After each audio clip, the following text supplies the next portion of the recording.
ദൈവത്തിൻ്റെ അതിപരിശുദ്ധമായ നാമം മഹത്വപ്പെടുമാറാകട്ടെ. ദൈനംദിന അപ്പം എന്ന അനുദിന വചനചിന്തയിലേക്ക് ഏവർക്കും സ്വാഗതം.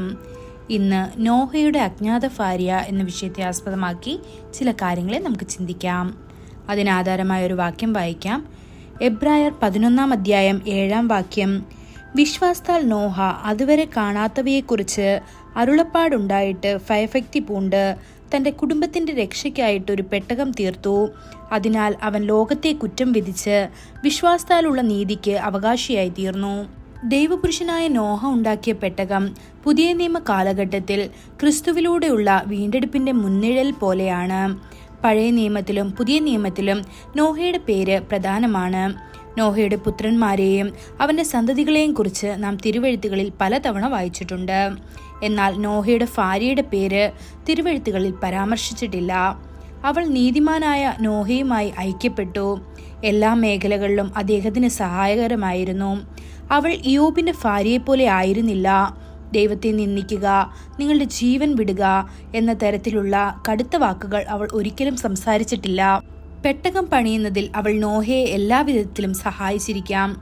അവൾ ഷേമിൻ്റെയും ഹാമിൻ്റെയും യാഫേത്തിൻ്റെയും അമ്മയായിരുന്നു.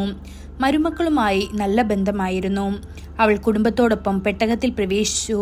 അതുകൊണ്ടാണ് നോഹയുടെ മക്കളായ ഷേം, ഹാം, യാഫേത്ത് എന്നിവരും നോഹയുടെ ഭാര്യയും അവരോടൊപ്പമുള്ള അവൻ്റെ പുത്രന്മാരുടെ 3 ഭാര്യമാരും പെട്ടകത്തിൽ സംരക്ഷിക്കപ്പെട്ടത്.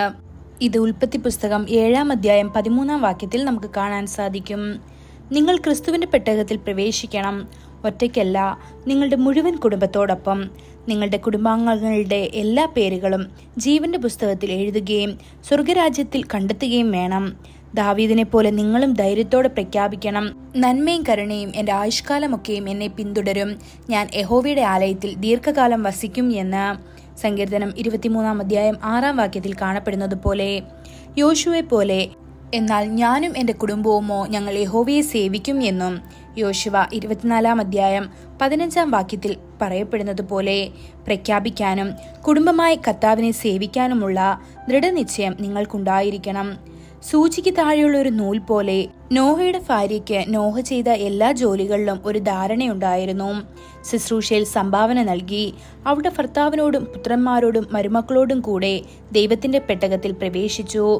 ഒരിക്കൽ ദേവദാസൻ ഗ്രാമശുശ്രൂഷ പൂർത്തിയാക്കി രാത്രി ഏറെ വൈകിയാണ് വീട്ടിലേക്ക് മടങ്ങിയത്. ഭാര്യ വാതിൽ തുറന്നില്ല.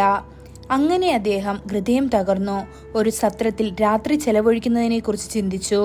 വഴിയിൽ ചന്ദ്രനെ നോക്കി കുരയ്ക്കുന്ന ഒരു നായയുണ്ടായിരുന്നു. അപ്പോൾ കർത്താവ് അവനോട് സംസാരിച്ചു. മകനെ, തളരരുത്.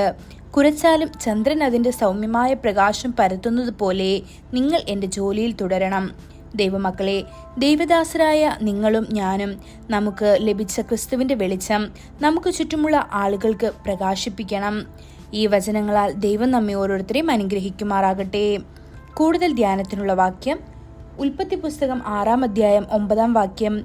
നോഹയുടെ വംശപാരമ്പര്യം എന്തെന്നാൽ നോഹ നീതിമാനും തൻ്റെ തലമുറയിൽ നിഷ്കളങ്കനുമായിരുന്നു. നോഹ ദൈവത്തോട് കൂടെ നടന്നു.